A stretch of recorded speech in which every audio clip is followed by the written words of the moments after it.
मोनसे फोसावथाय bachelor of vocational nursing care लानो गोसो गुदुं लाइमोनफोरनि थाखाय मोनसे गोजोनथाव खौरां। बाक्सा जिल्लानि सिङाव थानाय बरमायाव rural institute of health science group of vocational nursing एडुकेशनाव बेचलर अफ भकेशनेल नार्सिं केयारनि थाखाय मुं थिसननाय एबा एडमिशना सोलिगासिनो दं।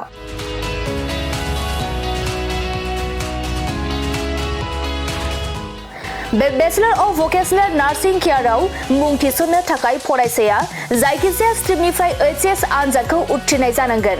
लोगोसे बे बेचलर अफ भकेशनेल नार्सिं केयारनि सार्टिफिकेटनि भेलुआ डिग्री लेभेलनि समान आरो बे डिग्रीखौ Scope Global Skill University Bhopal Madhya प्रदेशनिफ्राय होनाय जागोन। गुबैयै भकेशनेल नार्सिंनि सायाव बे bachelor of vocational nursing care कचिंखौ होनाय जायो आरो बे कचिंआ जोबखांनायनि उनाव नोंथाङा सरखारि साख्रि, कर्परेट साख्रि आरो प्राइभेट साख्रि मोननायनिबो सुबिदा दं। बेनि अनगायैबो बे कचिंआ जोबखांनायनि उनाव प्लेसमेन्ट साख्रिनिबो सुबिदाखौ नोंथाङा मोननो हागोन। बेनिखायनो जाय बिथांमोना बे bachelor of vocational nursing care कर्सखौ खालामनो गोसो थाबैनो नैबे 8723035865 जानबुं नम्बराव सुराद लानानै गावनि मुंखौ थिसननो हागोन।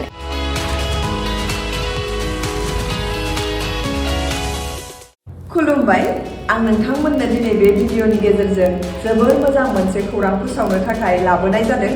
जोंनि बाक्सा जिल्लानि सिङाव थानाय बरमायाव rural institute of health science group of vocational nursing एडुकेशनाव bachelor of vocational in nursing केयारनि एडमिशना सोलिगासिनो दङ आरो बेयाव एडमिशन लानो थाखाय स्टुडेन्टआ जायखिजाया स्ट्रिमनिफ्रायनो 12 पास जानाय जानांगोन आरो बेनि सार्टिफिकेटनि भेलुआ ग्रेजुएट लेभेल एबा डिग्री लेभेलनि समान आरो बे डिग्रीखौ Scope Global Skill University Bhopal Madhya प्रदेशनिफ्राय होनाय जागोन।